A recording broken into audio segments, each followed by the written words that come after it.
1, 2, 1, 2. Okay, am I ready to rock and roll? Ready to rock and roll? Yeah. Okay, Ashley with Lady Gaga in 3, 2, 1. Lady Gaga, welcome to Australia. Welcome to Brisbane. Thank you so much.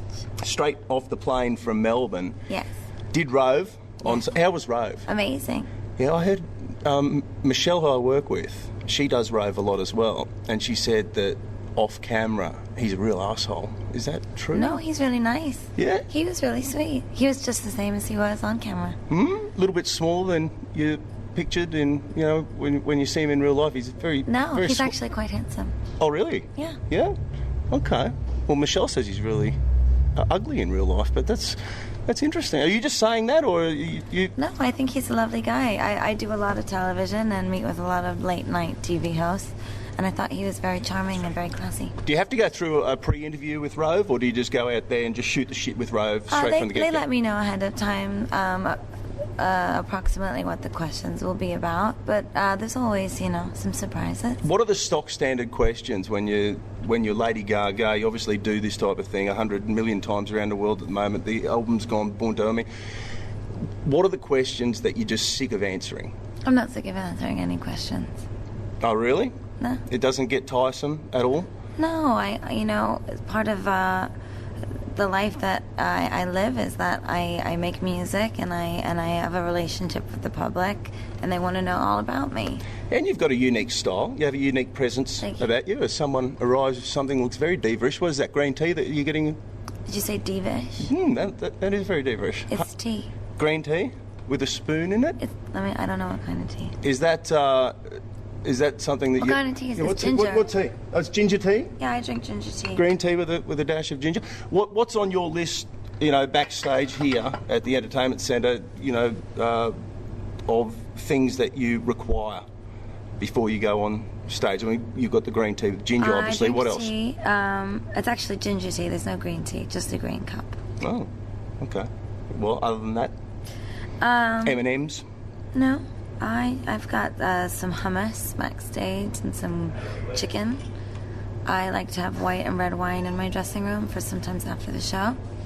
But other than that, I'm actually pretty easygoing. I'm very disciplined. I like to just have nice, calm environment. And you're a hard worker too, aren't you? Because you're doing the show tonight here at the Entertainment Centre, and then I read in the paper this morning, straight into a limousine back down to the Gold Coast, and you're performing at a club on the Gold Coast later tonight as well? I am? I don't think so.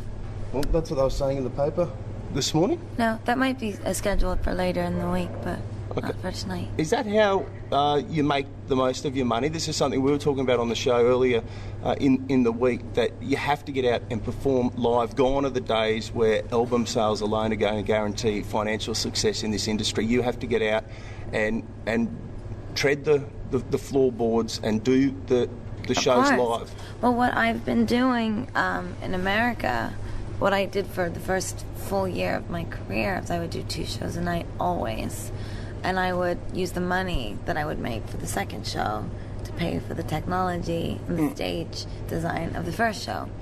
But now I'm starting to make money, and since I don't care about money, I just spend every dollar I make on my show.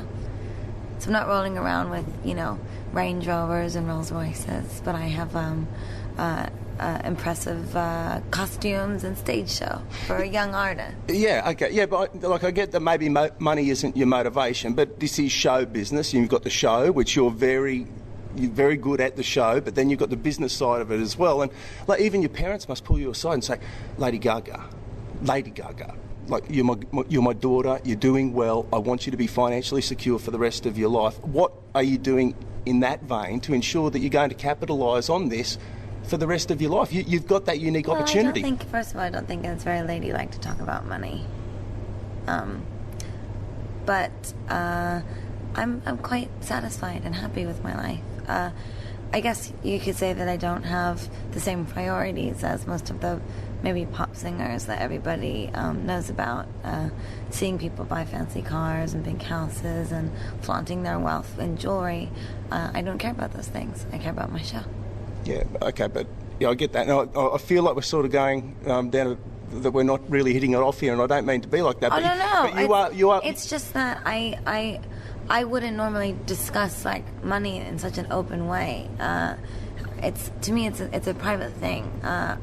My family at home, they taught me it wasn't really a nice thing to talk about money so openly. I just want to make sure that you're going to be okay. I mean, it's one thing to have the fame and the recognition and to be able to have your music heard, but... I'm going to be just fine. Yeah, but okay, so you're going okay in that regard. I spend every dollar on my show. Oh, see, instantly I think, come on then, like you need to be able to put some money in the bank. Are you seriously saying that you're not putting any money in the bank? Ask my manager on the way out. He'll tell you I'm broke. That doesn't bother you? I don't fucking care about money. I'm telling you. I just don't have... I'm not, like, broke to the point that I can't go home and eat and I'm living on the streets. But my point is that I just don't live the extravagant, rich lifestyle.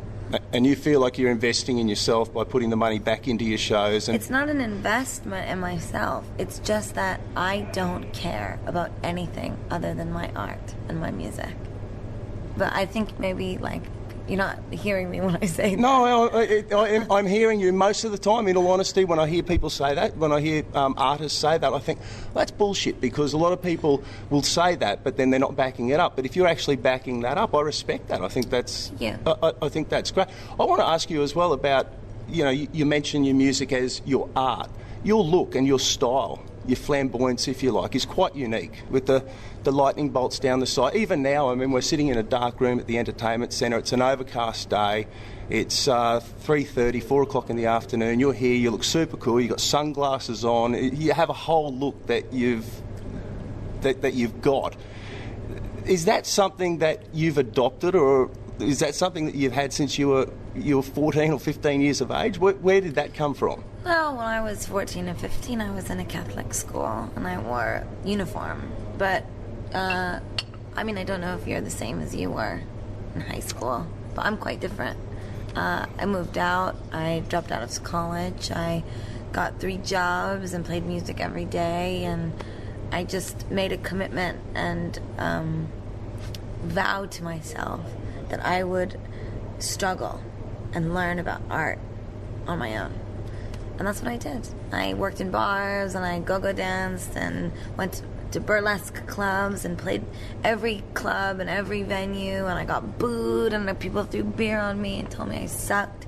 And I wrote and wrote and wrote until I figured out a way to connect with the New York community. And I figured out, I always knew I was gifted at storytelling, but it's kind of like when you're a toddler or when you're a baby, like, infants, they like, they go to the bathroom and they vomit and they burp uncontrollably, right? You've got no control over yourself when you're an infant.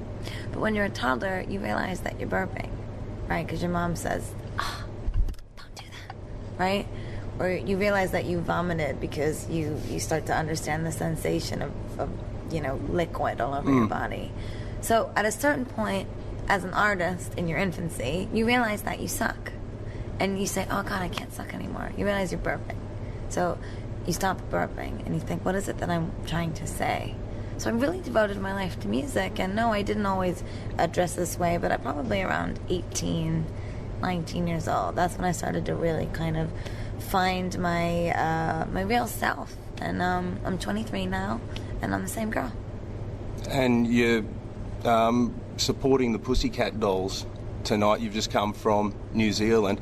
We hear that the new single coming out, Paparazzi, is something that creatively you've had a lot more control in terms of the video. I hear that that's something that you're really proud of. I've had more control over any... I've had a lot of control in general creatively, but this more than anything because I found a director that was willing to shoot exactly the treatment that I wrote. Oh, so you wrote this as well? I've written all my treatments for my videos, but this treatment was the only one that wasn't obstructed. And is it true this one goes for 8 minutes? It's 8 minutes. Okay. It's a short film. It's a short film. Will you get the play on television that you would normally get with... No, but I don't really... you don't if care? I worried about my videos getting played on television, I'd be stuck because, I mean, as it is, I have trouble getting video... I mean, not for nothing, they don't really play music videos very much on TV anymore. Now, in Australia, I know that they had a particular problem with my Love Game video because they thought it was explicit and they couldn't edit it. But that's okay. Kids go on YouTube. It's no big deal. I'm not bitter, you know? It's just what it is. I'm not going to be victimized by format. I want to make a short film. I think it's a wonderful song, and it has a lot of meaning. The record has double and triple entendre about fame whoring. The themes of the video are fashion, death, and pornography. Oh, all three right up my alley. I'll check it out for sure. Thank you, Lady Gaga. Your ginger tea's gone cold. All the best. Thanks for coming to Brisbane. Cold. It's so warm. Is it? It's a nice looking cup too. Well, thanks for having a chat to us on over in Brisbane. Appreciate it. Thank you. Very nice to meet you. Thank you.